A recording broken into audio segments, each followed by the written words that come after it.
Hey everyone, welcome back to JP's Budget Collecting and another episode of Collecting Smart. Yes, we're still doing these.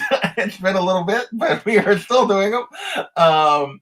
And tonight we are talking about budgets. So, first of all, let me bring in my co-host and partner in crime on all of these Collecting Smart videos. Matt, what's going on, man? Hey, brother, how are you, man? I am doing good. I'm doing good on this President's Day that I had off. So Nice. I spent the day cleaning and organizing and didn't get as far as I hoped, but a little bit. So my friend messages me yesterday and he's like, hey, what are we doing tomorrow? We playing any sports? And I'm like, what are you talking about? I got to go to work. And so like half of the city and kids got school off and work off. And the other half, like my kids went to school today and stuff. You know, I was at work all day, man. So There you go. It's all good though, man. It was a good day. It's a good day. But I'm excited to be back. We're finally getting here again because I have been dodging you. That's okay. That's what's going on, so it's fine. So no big deal. We are back, and this week's episode, or this month's episode, or however often we do this, was inspired by our guest tonight, and that is Big Will. What's going on, Big Will? I have arrived. What's up, Big Will? Not much, guys. How y'all doing? Good. We are doing good. How are you doing, Big Will? Pretty good overall. Yeah. So our theme for tonight was taken from a suggestion you made to us way back in like November. Yeah. Yeah. And it was also the theme of your contest you did at the end of the year, which was asking people about how they budgeted. And so what prompted you to want to like talk about this? Well, personal experience, I made some very bad mistakes when I first started collecting and lost pretty much all my money, which means what do us comic guys do when we need money? We sell our books. Yeah. And I had to wind up selling everything. And I also noticed that when you hear people talk about different books that they want or that they want to obtain, for example, one of your grails, JP, is that Tech 359 behind you. Right. A lot of people would say, oh, I can't afford that. And that makes me so angry because, yes, most people can if they're willing to sacrifice, have patience, and, you know, they're willing to focus on that one goal and getting it. You always forget that third one, man. Hey, I remember. Yeah. But anyway, I mean, and Matt in his recent video about a certain book that he has right beside him, Yeah. he kind of said the same thing. I saw that. The same thing that I just said there. It's like, look, don't ever say you can't afford it. Just say you don't have the money to get it right now. At the moment. Well, And there's also a difference between having the money for something and being able to afford something. Yeah. For example, I have the money to go out and buy another Tech 359 if I wanted to, but I can't afford one right. at the moment. There's a difference there. And I just kind of want to dive into those different points that I hit on and explain where I'm coming from and what better way to do it than a guy who just got a Hulk 1 and a guy that has budget in his channel name. There you go. Well, before we dig any deeper, I'm going to shout out this chat real quick, and then we will talk about it some more. We had Sharing Life with Two YouTubers was tailgating, as with 718. I don't know if they're back yet. I haven't seen them comment, but thank you for tailgating. D-Runk, what's going on, my friend? George. Tom's Comics and Comic Books and Reviews. Thank you for joining us. Magic Lasso, what's going on? Some guy with a 7 in his name is in the chat. I don't know what that guy is doing. Can't get enough. What's going on? Let's see. DS Comics, another guy that would be good for this discussion. It's very good. Yes, you would. And he's done several videos talking about how to get to your grails and doing that kind of thing. And so definitely want to check out his channel if you're not, because DS is really good on this subject as well. Let's see. Oh, Sharon is here. So thank you for joining us, Sharon. After tailgating. I cannot pronounce that properly. Comics and things. What's going on? What is it? I don't know. Drakeers? I don't know. Drakeers? Maybe. That's probably close. Bob World. I will, like I said, I'll probably butcher it. So, Belated birthday, Bob. oh, and Fuchsia. What's going on, Fuchsia only? Fuchsia. So, all right. So, as we dig into this, I have budget collecting in my name, and like everybody like gives me a hard time, and it really was driven by the fact that like from a collecting perspective, I am like on the low end of. You're not going to see me go after giant books. It's because my budget is limited. It just is. Big Will was asking me before we started, like, how do I do my comic book budget? Well, it's part of my overall budget. I don't have a separate comic book budget. It's okay. Here's my budget. What's going on? And when I can, I squirrel a little bit away to the side, and like I keep track of it. Okay, I've set this aside, and hopefully I can build it enough, and then see and like get to where I'm comfortable that I can go after, you know, a book like that. And that's kind of how I do it. It's not as well planned as I would like. It's not as well laid out. Like these are comic funds, and you know, because I often have to steal from the comic funds that I throw away. But that's such as life. What about you, man? How do you like budget? Is it part of your bigger budget? Do you have something set aside that you're budgeting off of? So with me, it's a little different because I own a business, and that business provides to my family, right? Right. And then I set up another business for the boy who had 7, and that business gets its own little budget. So every month I take from my home account and say, okay, this is how much, and it's a set amount. This is how much the boy who had 7 gets. And in that amount, he has to get all of his books, all of his pull list, all of his equipment, cameras, anything that has to do with comic book YouTube. It's got to be in that budget. And so I have a question about that. Yeah. Don't tell me amounts or anything, but is it a specific dollar amount that doesn't change, or is it a percentage that goes over to the boy who had 7 stuff? So it's a dollar amount. And the reason is because I've now had my other business for 13 years. And I've pretty much gotten to where I know how much is coming in on a regular basis. And the times that has changed, and it's happened over the last 2 years since I've been doing YouTube. Sometimes the budget gets a little smaller over here, you know, but it's a set amount that I give myself each month, and everything that I get has to come from that amount. So it definitely is a budget, and then that's it. And then this year, like JP was saying, sometimes he borrows from the comment budget. Sometimes I borrow from the home budget. And the wife has put a stop to that, man. So there is no opportunity for me to do that anymore. So if I want big books, I got to sell stuff. Yeah. So yeah, but I have a set dollar amount for my budget, and it fits within the bigger budget for my family, making sure my kids are taken care of, my bills are paid, my wife is taken care of, and all other kind of stuff, you know? Yeah. So yeah. So that's kind of what I do. I do not have a set amount like that I set aside each month. It's like I try to start somewhere close to like a set amount. I have a range that I try to start with, and then depending on what happens in a given month and that kind of stuff, it grows or shrinks a little bit.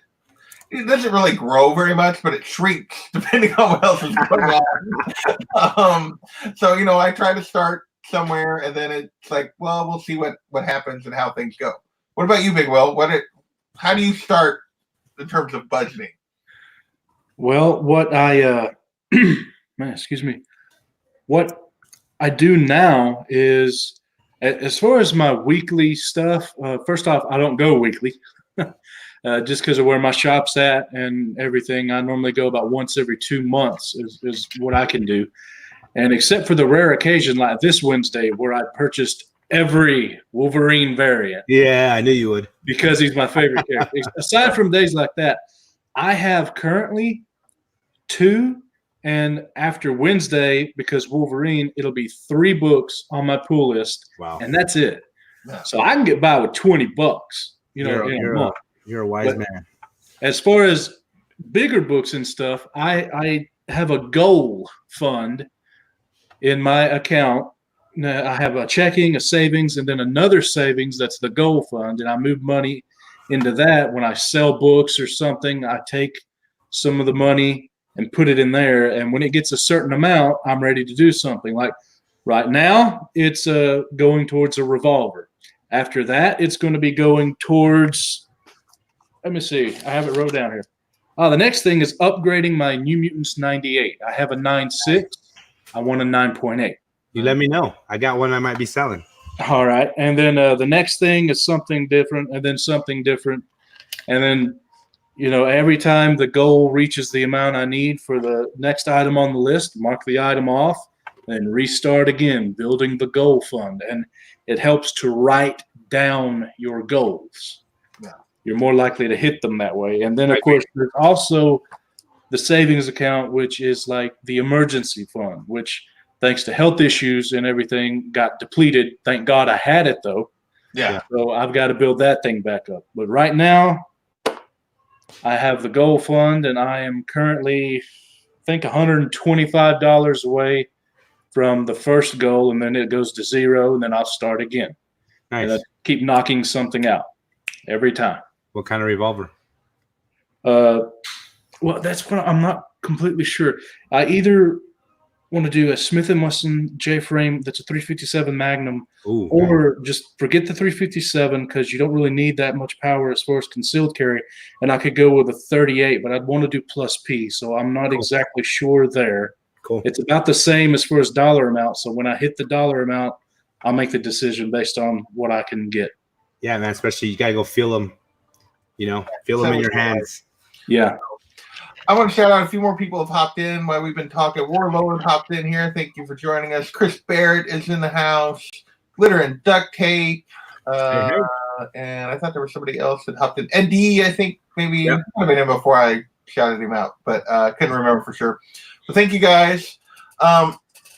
So DS made a good comment that he's using like half his budget at any given time to buy flips to make the whole thing, try to make the thing self-sustaining. And that's somewhere I haven't really gotten to yet, that I'd mainly because I don't like the idea of the work of having to flip stuff.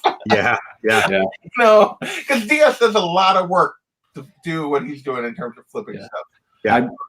I'm not as big boy as DS, but everything in my goal fund right now is from selling books. Yeah. Nice. After I take the cost of the books themselves out, that's profit that I put in there. That's how I paid this. Yeah. And and I kind of want to get there, but I haven't really went down that road because I really just selling annoys me because it's work. It's a lot of work. It's a lot of work. And I want my comic books to be kind of my fun side thing that I do, and not necessarily be another job or issue. This cat is driving me crazy. Just sit somewhere.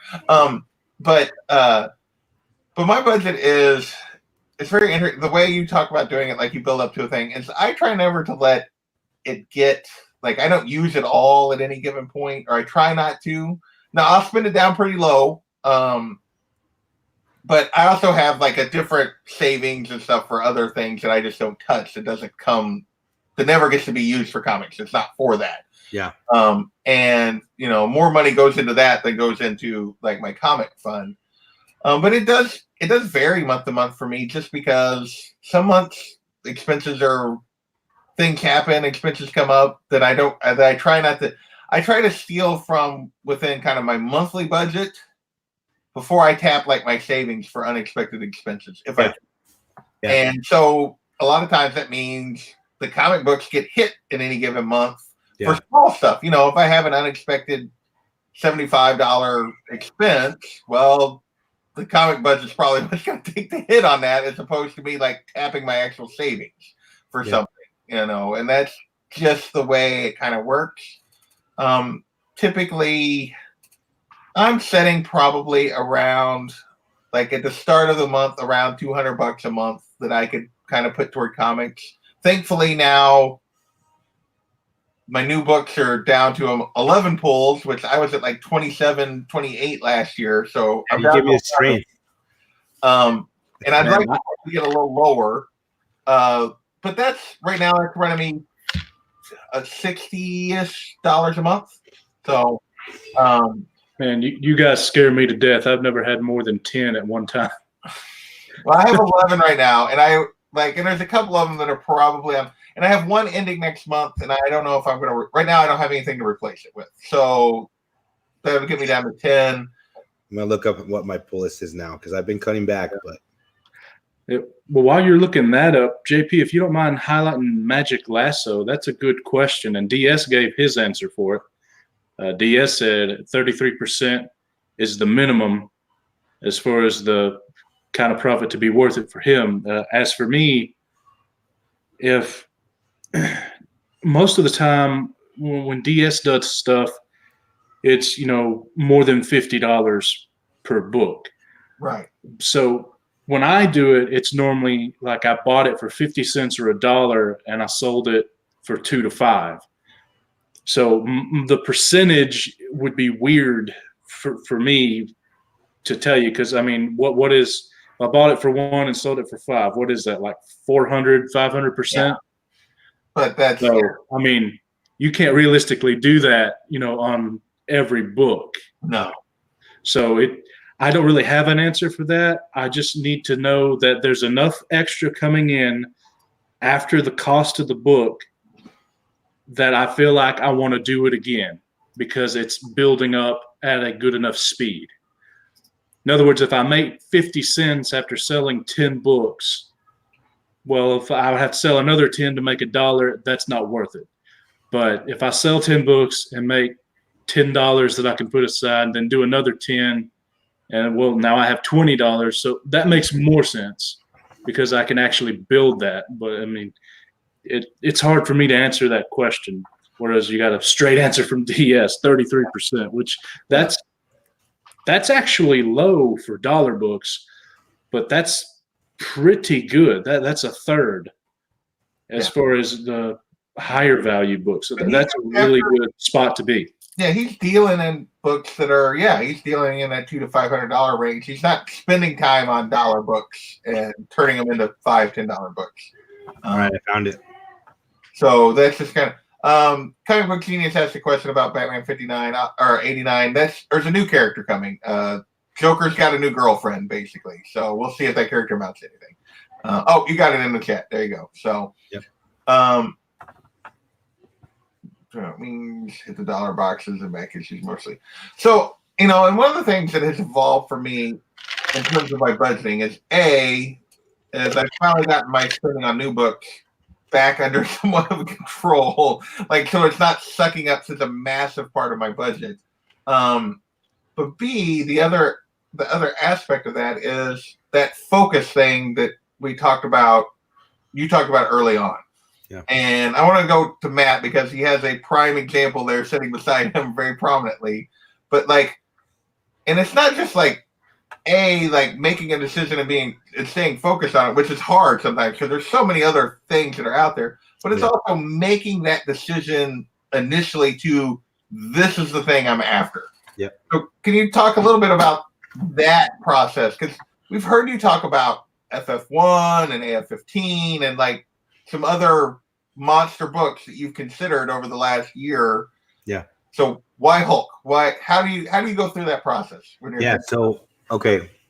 Biggest thing for me is it the right book at the right time? Okay. So I usually have a list of 5 big books like this one that I want to get. Okay.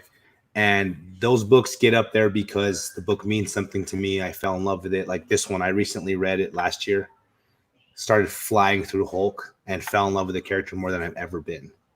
And I saw that this book had been dropping in price for a little bit. It's of course on an upward slant over the last 5 years. Right. But recently it's gone from this book going for about 16, 17 down to around 11, 12. And as soon as I saw that, I'm like, that's huge. And right now is the perfect time to get into this book specifically.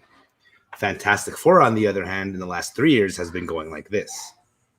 And so, I wanted a Fantastic Four, but because I didn't think the right grade was at the right price, this one took precedent over the others, Yeah. AF15, which is the most expensive book that I want because I want it in probably a 3.5 to a 4.5. That's going to be an insane amount of money. And the thing with that one is it's slowly always rising. Then there's a few little dips. but there's no movie or spec that's going to make it get out of like go crazy. You know what I'm saying? So if we get a Hulk versus Wolverine movie in the MCU where the Hulk finally gets his own, you know, his own Hulk movie, Which supposedly maybe coming. Yeah, it's gonna go up. You know what I'm saying? It may not shoot up because we've seen the Hulk and the Avengers and everybody are in love with them. You know what I'm saying? But yeah. So whenever I buy books, the first thing I look at is eBay sold pages. I jump on there and see what's sold in the last 6 months. Okay. Then I jump on and I ask some of the friends. I don't have access to it myself, but some of the friends in the community will have like Go Collect, and they'll have GPA. Yes, GPA. And so I'll have them, hey guys, I need to know what, like when I got my ASM 129 and 9.8 white pages, right? I was like, okay, I need to know what this book has been selling for in the last 5 years. I need to know every sale. So Kavi, Comic Books NYC is like, all right, here, let me send you the spreadsheet and the breakdown. And so I went through and I looked at it all and I'm like, okay, it's definitely dropped since the Punisher show on Netflix has gone off. Yeah. And right now is the perfect time to get it because as soon as he shows up in the MCU, it's over, you know? And so using all those things, looking at the numbers over the last 5 years, my books change. And so Hulk 1 and the ASM 129 jumped in the place of AF 15 and Fantastic Four #1 because they were the right books at the right time. Yeah. So that's really the big decision that I have. You know, that's how I make the decision. So okay. What about you, Big Will? How do you decide where you're going? Are you doing like Matt? You doing research? What's your decision process? Well, yeah, I do a little bit of research, but first off, I gotta say, I prefer Go Collect, but GPA is the only one that will give you the graph. Yeah, that'll show you, and that's so much easier to read. Yep. Yeah, and GPA I think is. I have found Go Collect is not. They're good, but they're not always perfectly accurate. Like sometimes on eBay stuff, when there's a best offer taken, they'll still put the original price. Like they miss that occasionally, and like Go Collect is not perfect. Neither is GPA, but I do like the fact that you can get the trend on GPA. I only use Go Collect personally. If I get GPA information, it's from like Matt asking somebody else. Yeah. So I've only subscribed to the one, but yeah, but both of them are excellent services. But the quickest and easiest way, if you're not looking at something that like a long-term trend, to understand where your price needs to be, it's just doing those eBay sold listings. You know, I never buy anything without looking at least that, and see where it's at to make sure I'm not chasing something I shouldn't, paying way more than I should. Yeah. And depending on once it gets above like a $50 book, or even probably before then, maybe even a $20 book, I start looking deeper at like Go Collect and stuff. So yeah. But to answer your question, it depends on the book. If it is likely to have a big fluctuation because something happening, such as a movie or anything like that, then yeah, I want to go in there and look and see where I'm sitting at. For example, I bought my New Mutants 98 and a 9.6 after the movie. I waited till after the second movie, and then I got to looking and thought, well, okay, that's good. Yeah, I mean, it's dropped a little bit now, but it's a PC book, and it's going to go back up as soon as Marvel does anything. So I'm okay with that. But on a book like AF-15, it's gone up as much as it's going to go up because of media. Right. It now just goes because of it's an older, rare book that everyone wants, and it's like aging like fine wine. So you can project that one a little more, and it's not as volatile. So that one, I would just pick a price range with a grade that I like. And like he said, I think 11,000 or something on that one. I just did 12,000 in my calculator divided by 36 months. That'd be $333.33 every month will get you that. Yeah. That's if you just save money. But most of us will do a side hustle, we'll buy a book, flip a book, we'll do something else. Yeah. And $300. We can get that every month. Should be fairly easy. So, Sell my car, and then I won't have a car payment. That'll be good.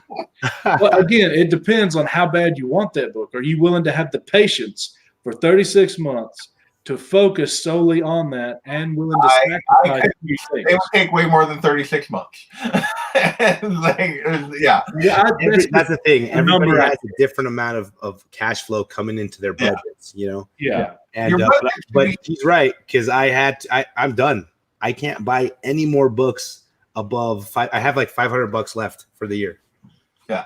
And like, So yeah, you're gonna not buy a lot of things, and I do think it's like important because I don't want to give the wrong impression because I like the 300 a month. Like I'll never, unless I really change jobs, I'll never be able to have like 300 something a month that I can set aside for something like that. And realistically, like I said, my budget was like 200. Most of the months I don't get the full 200, but there's nothing wrong with having a smaller budget. Right. It takes a little more patience.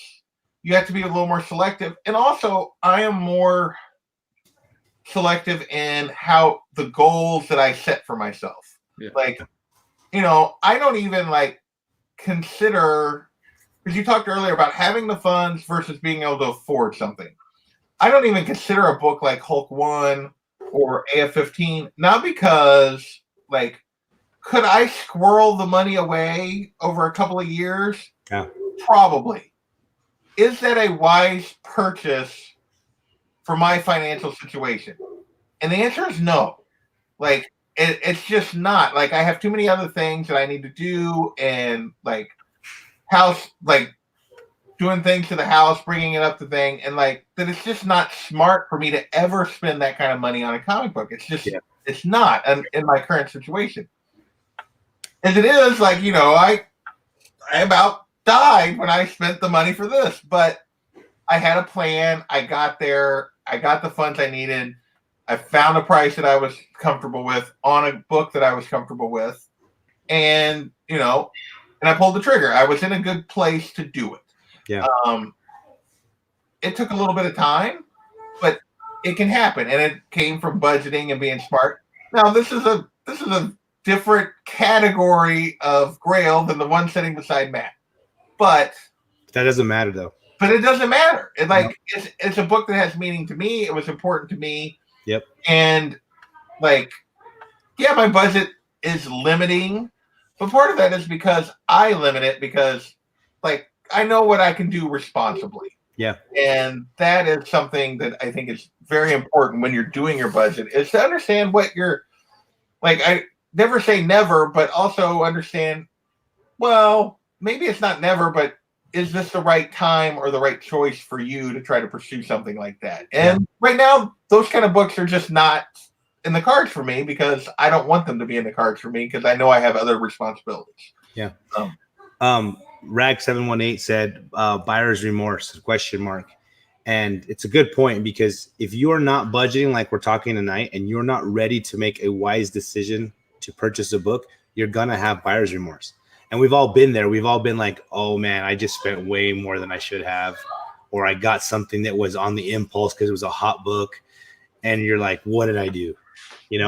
But if you sit down and budget and you have your list of books you're going after, like Big Will just showed us, he's got his gun, and then he's got this other book that he's going to try to upgrade. If you follow that list and you're budgeted and prepared, you're not going to have buyer's remorse because you're going to make a smart decision and a smart purchase, Yeah, I mean, like, literally, where's my list? So here's my, my list of goals for this year. It's 6 books. And like, I've literally been like, I don't have the money yet to buy any of them.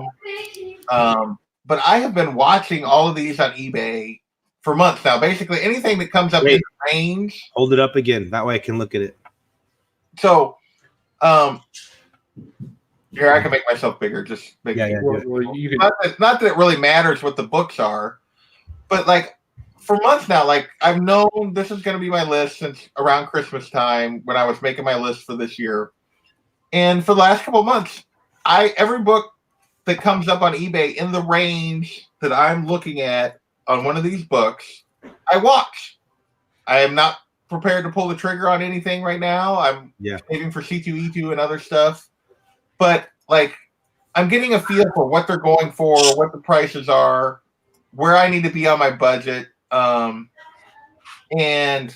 so that I have a good idea when the time comes when I get the money set aside. Okay, I know where I need to be and what the grades are and what the books are going for. So I'm sort of like trying to prep myself as I go through it, as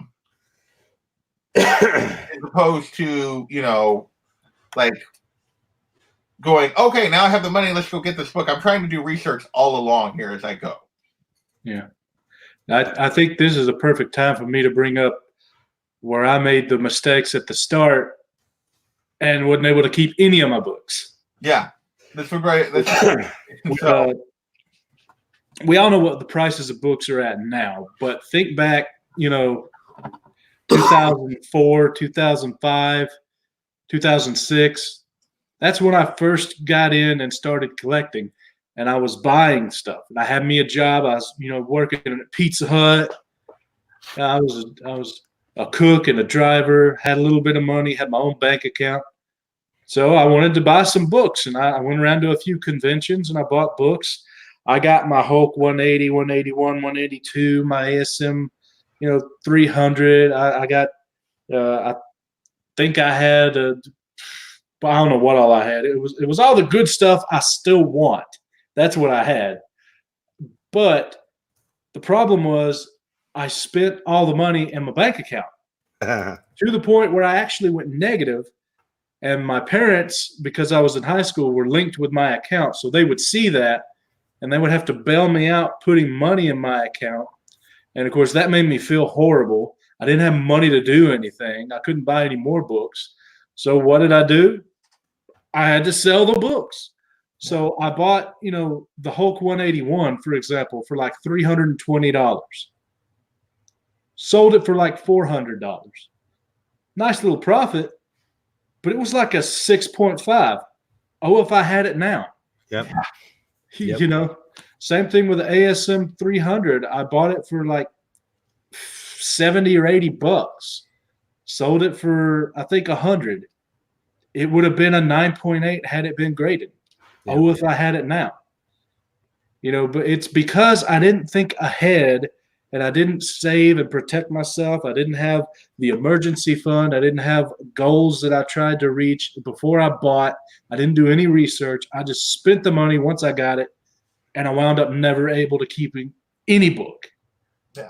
So that taught me ahead of time to where when YouTube came along, the comic community, the hot lists and all came along, I didn't get burnt by those because I had already been burnt by my own self a decade earlier. You know, DS said something in the comics. He said, I really don't have regrets. And when I do make a mistake, I just learn from it on the next purchase or whatever. And that's the point there. I mean, that's why we're having this conversation. We had something burn us. It stunk, but we learned from it and we move on. Yeah. So I'm going to shout out the chat real quick. We've had several people join us. Silver Age Dave is in here. What's going on, Dave? Thank you for joining us. Superpower Review. Hey, Kevin. Kerry Garcia, what's going on? Let's see who else. Comic Thomas hopped in here. Thank you, sir. What's going on? I thought there was somebody else I was missing. Maybe that's it. I think I got everybody else. Right. You know you're doing something right when Silver Age Dave stops by, man. Well, you know, Dave is a pillar of this community and always like got great content. So if you don't know Silver Age Dave, you need to work on your YouTube knowledge. So but yeah, and I will say, like, one of the things that I haven't ever gotten to where you were at, Big Will, and part of that was because I was older when I really started collecting. Like, I had already went through that in other aspects of my life in terms of being a young person and not necessarily taking care of my budget. Although I was always Superpower Review, Kevin was talking about that he like had always been pretty fiscally responsible. I was always pretty fiscally responsible. Like my parents had trained that into me when I was early. Hey, poor Mike. And but you know, like every young person, you make mistakes and you spend money you shouldn't and that kind of stuff. So I got into it later. But where I really like hurt myself from a budgeting standpoint is the impulse purchase. That sucks all my like comic budget away from the goals and, chasing things that it's like, why did I buy that? What was I, and I occasionally still will make a purchase like that, but I have like anything that's not on this list basically has to be under $25. Yeah. Like if it's under $25, then, and even then I'm pretty like, okay, is it something I really, really want? And I make myself at least sleep on every purchase now. Like I don't like, if I see something and I think it's a good deal, and if I sleep on it and it's still there the next day, and I'm still like, okay, I'm good with it. Even if it's like a $20 purchase, I'm like, okay. And if it's gone, it'll come back. Can we talk a little bit about the difference between having the money versus affording it? Because you're kind of on the subject already. Yeah. So you got something you want to say? Like, if you want me to go, yeah, sure. Yeah, go for it. I was just going to say that most of the time, most people, I mean, you look at how much Americans save and how much they're in debt. As soon as they have the money in the account, they think, oh, I can afford it.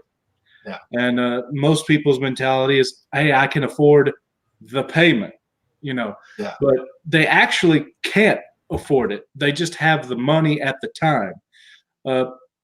If I have $500 in my bank account and I have a mortgage that's $500, I can not pay the mortgage and buy, a 9.0, 8.5 Batman Adventures 12. That's great. I have the Batman Adventures 12, but I missed a payment on my mortgage, and I'm probably going to wind up selling the Batman Adventures 12 to take care of the mortgage. So did I really have the money? No, I didn't. I couldn't afford it at all. I only had the money and I thought, oh, okay, I'm just going to spend it. So you got to make sure that when you buy a book, doesn't matter how much the book costs, that it doesn't negatively impact you. Yep. When you buy it, you lose the opportunity to use that money you just spent on something else. Can you get by losing that opportunity, or is it going to cost you? And if it costs you, maybe you shouldn't buy it. Yeah.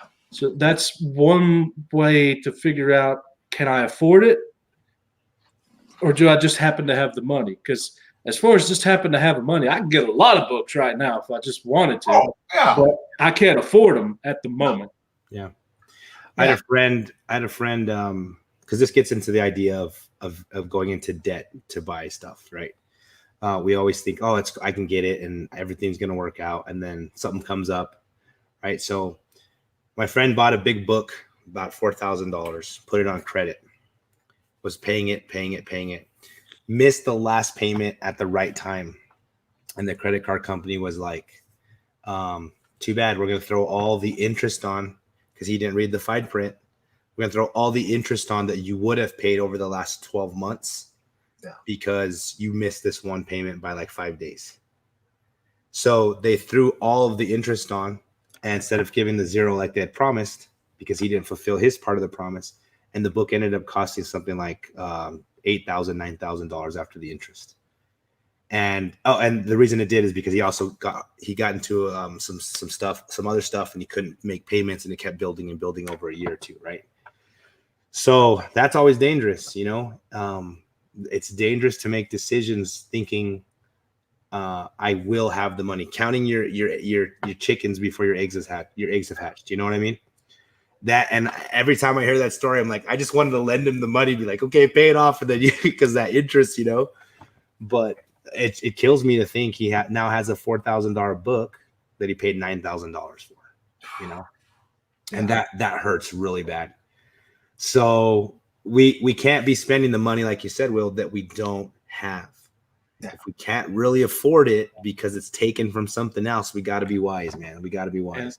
And I have convictions about borrowing money in general, but I think the two of you would agree with me, at least on a hobby, whatever your hobby is, like comic books is ours. Yeah. I would never borrow money for that hobby. Yeah. Because, worst case scenario, you bought Naomi #1 for $800. You borrowed money on it. Right. Guess what? It's only worth $200 now. Yeah. So even if you have to sell the book to make your money back, you can't do it because it's not worth it. Yeah. I mean, this is bad news to me. It's something like, I won't say that I am perfect about not using my credit cards because I but I don't use my credit cards for this stuff. Or if I do, it's because I have the money and I put it on a credit card and then immediately pay it off. Like it's like I don't use the credit card for comic books unless I already have the money, like set aside to buy it. I don't like Big Will says, it's a hobby. It's a fun side thing. I'm using my play money for comic books. Yeah. And it's not, so like when I make my budget and like for the month and, and I put money on there, like all the bills that I know I have to pay are coming off first and then everything else. And then at the end, I have a little line. It's like, okay, here's my comic book fund. And then I go get new books or whatever. And I kind of see where I'm at. But yeah, I have to have the money in my possession.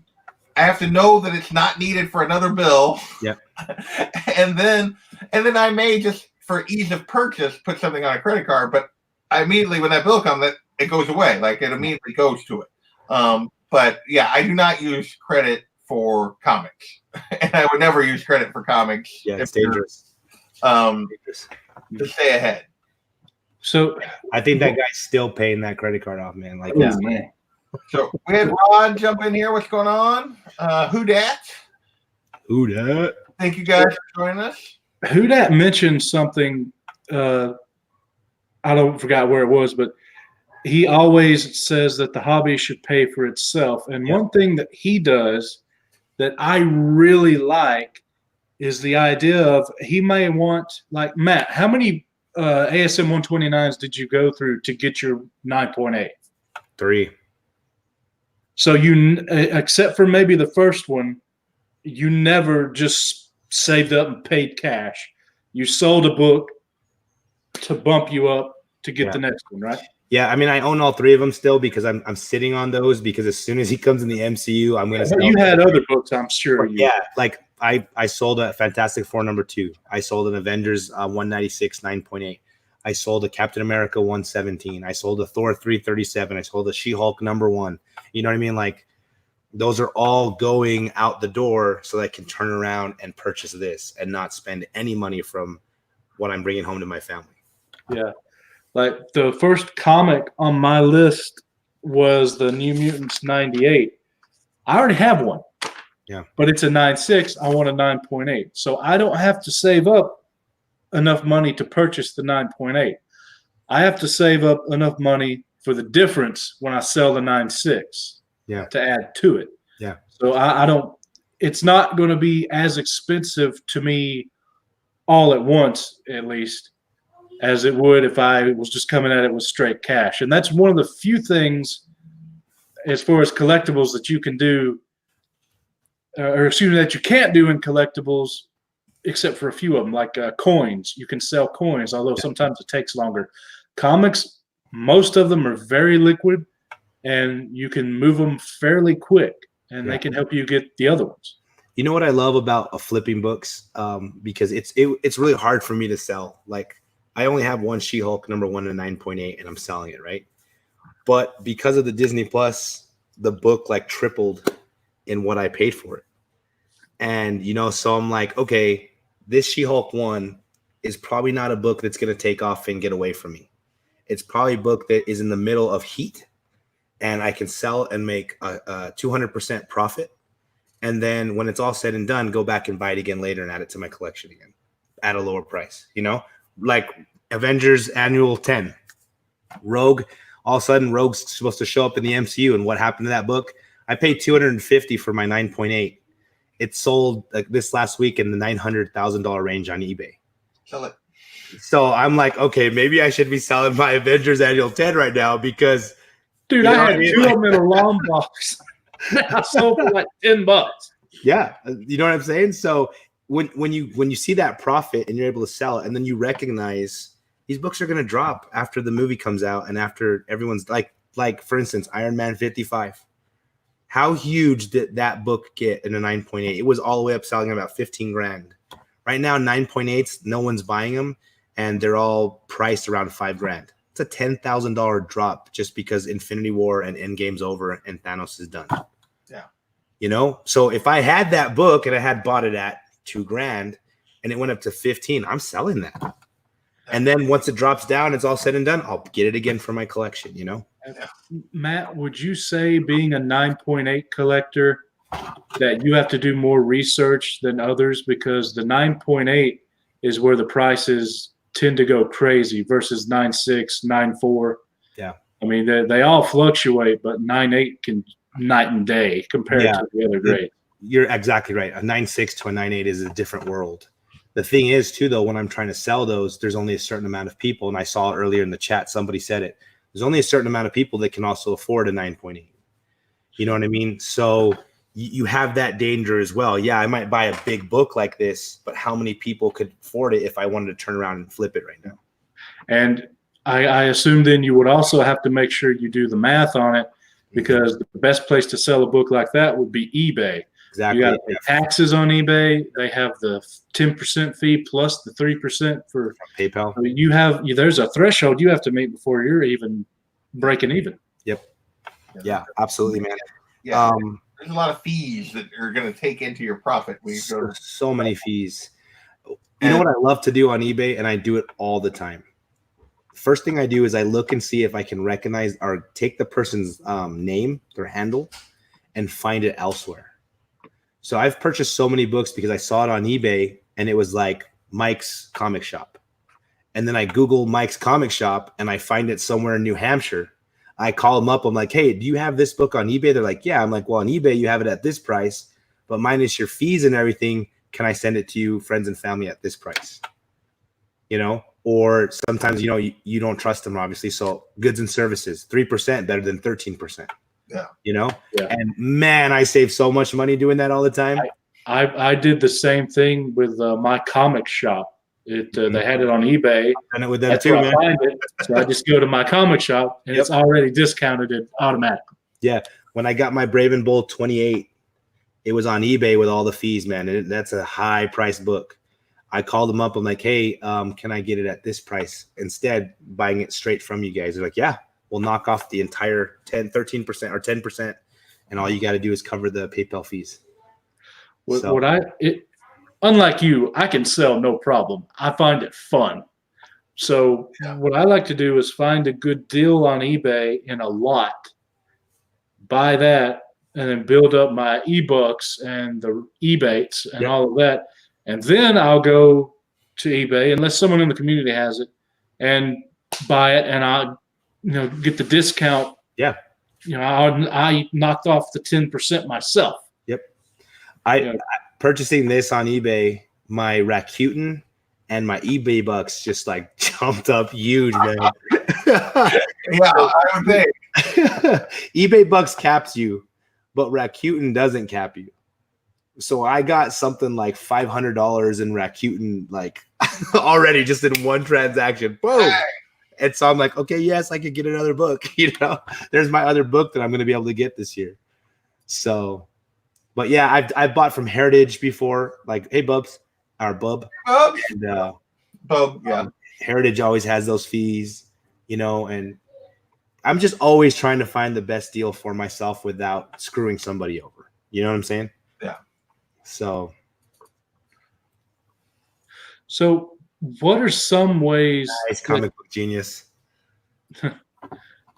What are some ways that you can budget? Like, you guys know any different kind of budgets? I wrote a few down.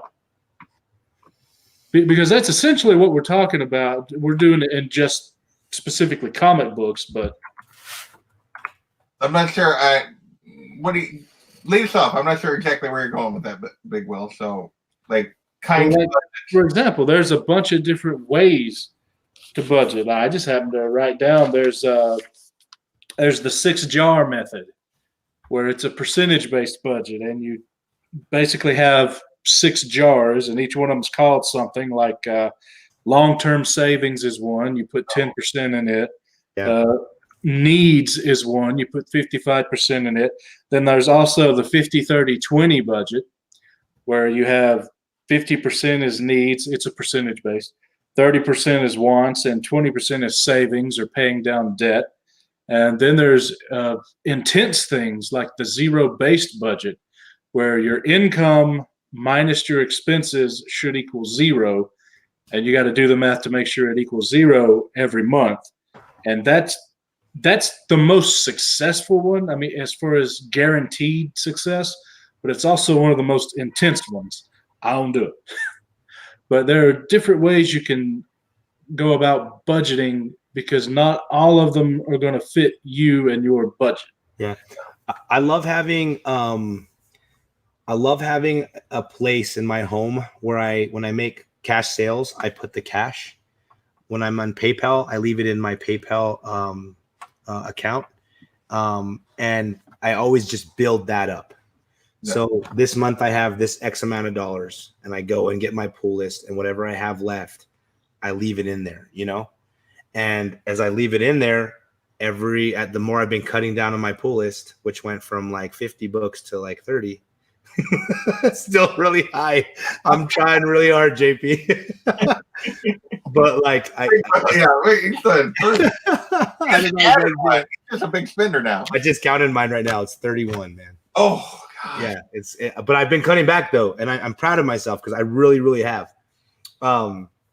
But there's some that are finishing off. I think I have about 10 of these that are going to be finishing, and then I'm not going to go to what's next. Yeah. So anyway, but I leave that in there, and it starts to add up. And for me, it's just I see this amount growing. You know, when I saw after I sold a bunch of my books, and I've got $7,000 just sitting there in my PayPal account because of all the big boy books that I sold, yeah. I'm like, oh yeah, I'm coming for you. I am coming for you. You know what I'm saying? Yeah. And it feels so good. But how hard was it for me to sell those books, guys? It was really hard. It was sending my Taskmaster and a 9.8 white pages like to somebody. I kid you not. Like I was having withdrawals and issues, guys. It's like I can't tell. Yeah, I can. No, I can't. You know, Fantastic Four #2, just so many books. She-Hulk 1, like that's the only one I have. But then I just think it through, and I'm like, this book's hot right now. I'll get it later again. You know. And then that money, you see it sitting there, and you're like, all right, this is worth it. This is so worth it. So yeah, that's another thing. I don't think people they know it, but they don't know it, is that you can get any book again. Yeah. The only question is how much will you pay for it? Yeah. There's some of my biggest mistakes, like DS was talking about earlier, that you learn from, is that I bought books when they were hot, and then I saw those prices drop drastically later. Yeah. And after doing that and being stuck with a book, like for instance, last year, that was the last one that I did. And I'm like, I'm never doing this again. Was my first Swamp Thing, House of Secrets. Okay. This is going to kill you guys. I'll go into numbers here just a little bit because it shows you how we have to be wise. I didn't realize that the show was out. It wasn't last year, it was the year before, at the end of the year. I knew the show was out, but I wasn't so into it. But I just loved that cover and wanted to get it. So when I purchased the book, I wasn't thinking that, and I didn't look at all the numbers like I told you I did tonight. And so I got a 7.5 off-white, and I paid $2,700 for it. Okay, $2,700. Right now, Swamp Thing got cut. Show is over. A 7.5 off-white pages. You know how much it's selling for? 12. Right around there. No. I have a negative $1,500 right there. So if I wanted to sell it and flip it, I would lose $1,500. Yeah. So like I've had a lot of people, even Kevin, Superpower Review, he's like, dude, that's my book. I see that you're kind of thinking about selling it. Can you sell it to me? I'm like, dude, I can't, honestly, because I just can't lose $1,500. I'm going to have to hold on to this until we see Swamp Thing again. And that stings because I'm stuck in that book. And I love that book. It's just that I decided I don't want any off-white pages in my collection anymore. So I'm trying to make sure I have zero off-white pages in my collection. Anyway, I don't want to sound like a jerk, but I'm stuck with it until I can flip it and get the exact book I want. I think it's an important caveat there. Like you're like don't sound like a jerk, but everyone has different collecting goals, and and collects a different way. So that's just your thing, and I get it. But yeah, and sometimes you chase a book, your time. It's one of the things that you guys like from a budget collecting thing. I try to drive home. Like I do my videos every week of like the look back and now I've started doing the like go break down the current books, and people like give me a hard time that I'm overly negative. And it's not about being that the books inherently are bad. It's about why are you paying for them now? Yes. And yes, that's the message I try to send all the time. Is like the books aren't. This is not like 99.9% of us are not DS Comics. We're collecting Silver Age or more recent books. We're not collecting some rare Golden Age horror book that there's like 4 on the census. And he owns both of them. Yeah. They're going to come back to you. You're going to have a future opportunity. Yeah. The number of books that do like what you're talking about, like FF1 or AF15, like those are rare over years, is very limited. Most books, it's much more flat, and they will come back to you. And it's one of those things. Like I cringed yesterday. One of the books on my list, I was watching it. It was like, and I'm not quite where I was comfortable spending on it yet. And it went for an auction, and it went for cheap, like $100 under what that grade had been going for. And it was just like, oh God! But I didn't have it. I couldn't do it, and it sucks. But I wasn't where I could afford it yet. Did I have the money? Could I have like spent the money? Yes. Could I really afford it yet?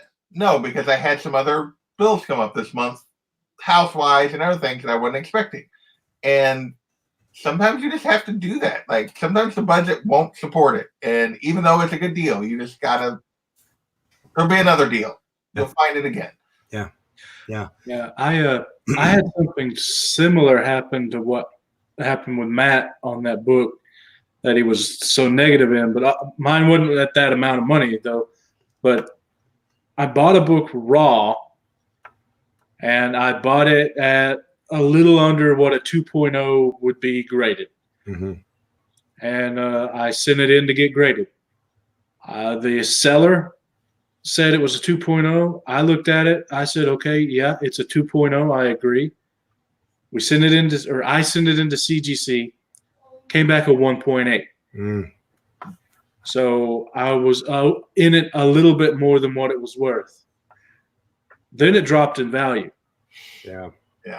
Now I'm okay on a book. It was a Batman 181. I'm okay on holding a book like that because to me that's an investment type of book. Yeah. Where I want to hold it for 5 years or more. But since it dropped and I was already negative to start with, I have a different way of thinking at it, Matt, where I want to sell it for as much as I can, get the money into something else that's doing better. Yeah. And right now, that money went with some that I saved up, and now I have a 3.5 that I bought already graded that's just sitting in the box over there, for 5 years or longer. Well, and I will say from that perspective, and like it's not like a $1,500 hit is huge. And it is. But DS often talks about when you hear him, and we keep bringing him up because he does a lot of this kind of stuff. And I should have invited him, and I didn't even think about it until like we were on. But he often talks about having money now versus having like when he's flipping books. Like he doesn't wait. Like he has a target. He talked about having a target like make him profit that he wanted to make, like 33% is his goal. Yep. But sometimes he flat admits, sometimes I just have to eat it and like move on, liquidate that money so that I can do things with it that are actually going to be effective rather than sit on it for a period of time. Yeah, he told me, he's like, look, dude, flip your, I didn't mean to cut you off, but he's like, to your point, flip your House of Secrets. You're going to lose that money, but then buy the 7.5 with the off-white pages at 1,300. Then it's like a wash. and you have the exact version of that book that you want. You know, Yeah. he's always like, flip it. It doesn't matter if you're gonna lose, flip it, take that money, do something else with it. Yeah. I mean, Sorry. obviously the goal is to you gotta, in order to make it sustainable, you gotta win more than you lose. But Yep. sometimes you lose. Yeah. And that's the nature of trying to flip and do that kind of profit. Sometimes you're gonna lose. And you hopefully that your wins well outweigh that. Yeah. I It also helps to do multiple books rather than just all your money in one book, and you have to win or else you're in the hole. It helps to spread it out a little bit. Like whenever I buy books to sell, it's multiple ones. So as long as I'm overall in the good, we're okay, even if I lose on some individual. Yeah. See, and then if you are selling your books, which a lot of people don't, and like JP, you said earlier, you're really not into it, your budget gets bigger. That's the only thing. So if you are after a bigger book, then use all the tips we talked about tonight. Yeah. If it's not your thing, then just stay on budget. Be wise, and you'll get your books. You know. Yeah, and it's more of a like, and I think, and I may do it at some point. Like, I just haven't gotten to where I'm comfortable with like buying books for the purpose of just turning them. Part of it is my comfort in being able to identify well enough the grade of what I'm chasing. Like, I don't have a lot of comfort level there all the time, and because a lot of it has to do with raw and turning them into a slab and moving them. Like, that's a lot of how DS does it. Not always, but a lot of that. Yeah. Being comfortable grading raw books and just my own comfort with putting out the effort, because it's work and it's another level of, and at the moment I can kind of get to some of the books I want. Big Will talked about like different types of budget. My budget is very much I don't necessarily go percentages. It seems like my bills vary too much month to month for a variety of reasons. But, I set my little pool aside, and most months I can put it on comics, but some months I can't. And the main thing is I don't go beyond that, and I don't and I try not to crush that very often to where I can't do anything. Yeah. I try to keep a little bit there and just keep working and have patience. Like today, like I talked about earlier, that or yesterday, that book went for a price and it's like, oh, that's a really good price. Yeah. But sometimes you just have to have that patience in order to make your budget continue to work. Yeah. And hopefully, I don't know that I'll get that deal, but hopefully I'll get a reasonable facsimile of that deal. And, at a time when I can actually make it work in my budget. Yeah. So, yeah. The thing that scares us is that, there's this idea that comics are always going to rise in price, and we have to get it now. There's truth to that, but it's much better that, like Will said, you can afford it then you end up like my friend paying $9,000 for a $4,000 book, or like other people. I was sorry, Will, I don't mean to cut you off, man, but I saw this guy on Facebook. He goes into all the auctions and he claims a bunch of books, right? He stopped paying everybody. And so everyone was getting mad at this guy and kicking him out of places. And then one of the guys that sold a book to him, or that he claimed his book, he messaged the dude's wife. He's like, hey, we're looking for your husband. He claimed a couple books. We're hoping he can purchase them. And so she messages this back, and this is all in screenshots, okay, from text message. And she's like, I'm telling you right now, my husband has a problem. And I told him I'm going to kick him out of the house if he buys one more comic book. And so she goes to town on her husband's issues and how he's addicted to purchasing comics and the relationship's going to end. And I'm sitting here like, oh my gosh, first of all, this poor guy's laundry is all over Facebook now. You know what I'm saying? Yeah. But second, his wife's like, if he wants to be in this marriage, he's got to stop purchasing comics. And I felt so bad for that dude. I was like, man. But I mean, and I won't judge anybody's relationship or anything else, but when it comes back to the afford versus having the money for it. Exactly. You And can't afford that if you're losing your wife. yeah, you can't afford that. It's you gotta know what you're like. Who that says, yeah, you can get there. You don't have to like be comfortable with not necessarily having a higher budget. But I know what it would take for me to get like some crazy books. And I'm not necessarily willing to like go down that road, at least at this stage. Yeah. And I'm okay with where I'm at. It's like I don't have an issue with having a smaller budget. It's one of the it's a weird thing that like I think people feel like that I feel bad about it because I talk about that I have a limited budget. I don't. Because, I just try to be smart with my money and I get the stuff that I want. Maybe it takes a little longer than it would if I was willing to like do the buy and sell and flip and that kind of stuff, but that's okay.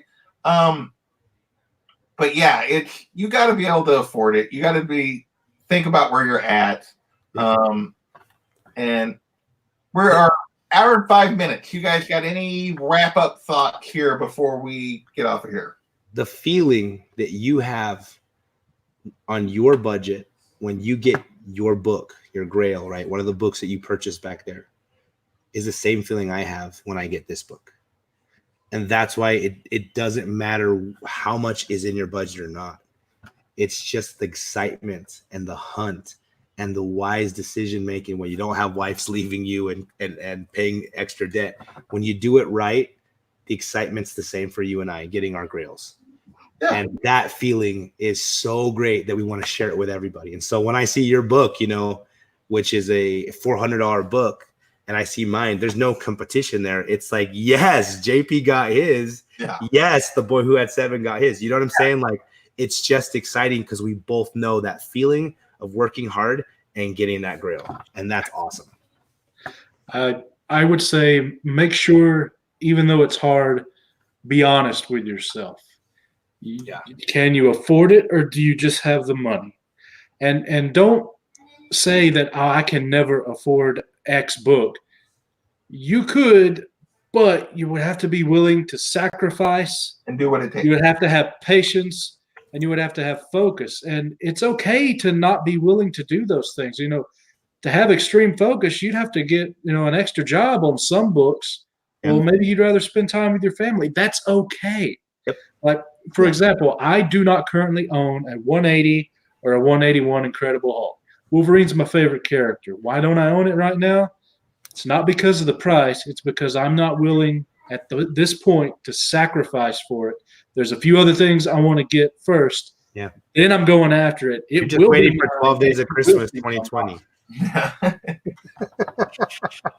Sorry, Will. That's a little extreme there, Matt.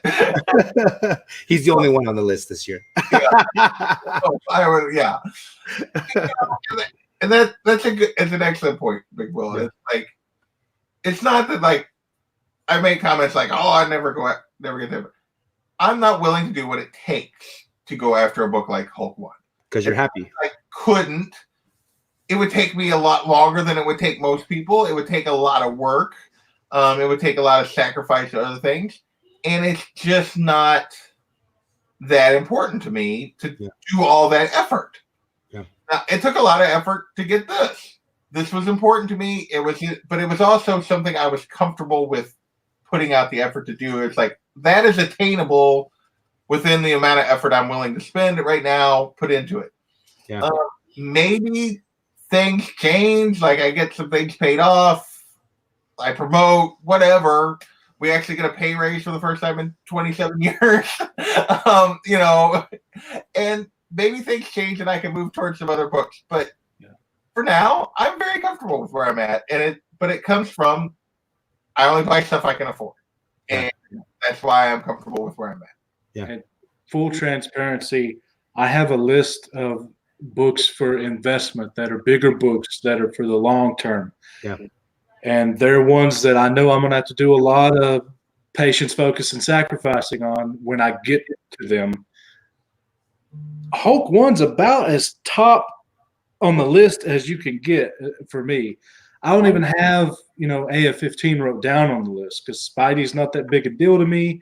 And that book's just one I don't want to have to do what I would have to do to get it. Yeah, man. Yeah, there's a couple people that could have been in on this conversation. Big Shaq says, Hudat grinding all the time. And thank you, Hudat, for saying this. Yeah, he is. Thank you, man. Hudat, DS. There's a bunch of people that put out great content that talk about ways to get where you want to go. We talked about DS. I know put out a video real recently, like his, what was it, 4 keys or 5 keys? $100 grail, path to a grail or something. Well, not his $100 grail thing. He put out an actual thing where he talked about like the steps it takes to get there, like the work it does to get some of his goals.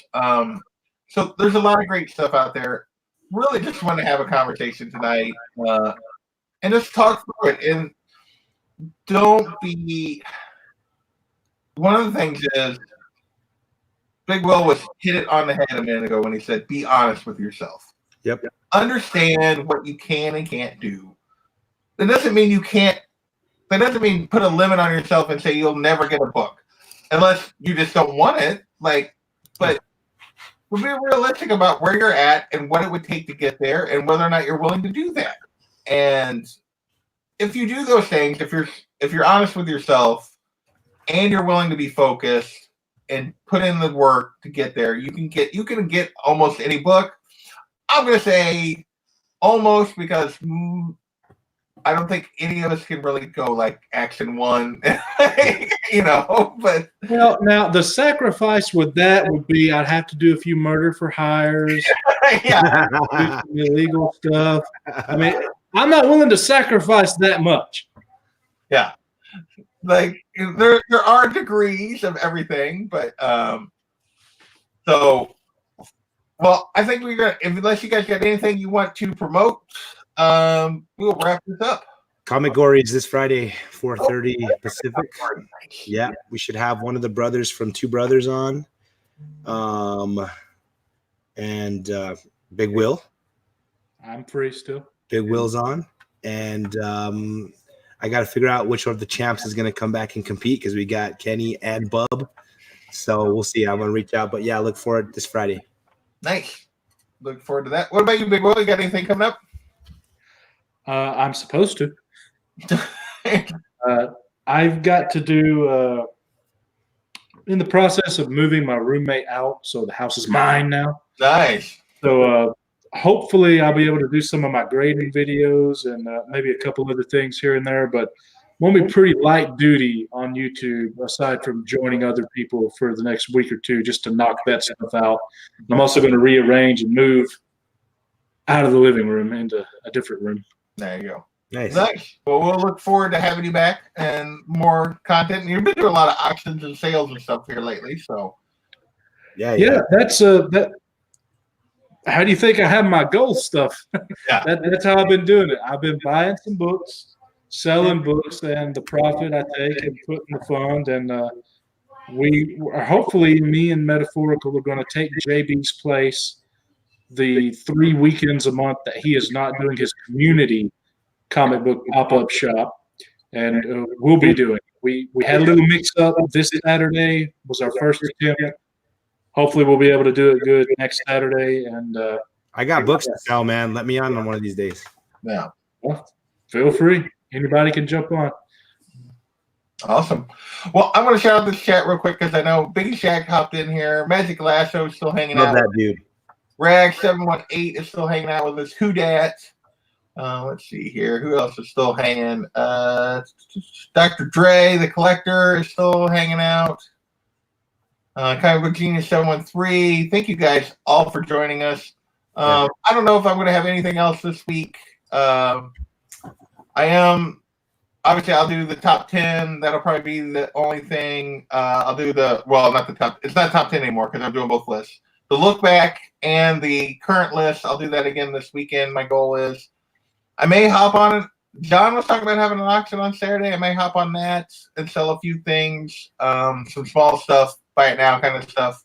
Or I may jump in with you, Big Will, depending on what schedule and timing works.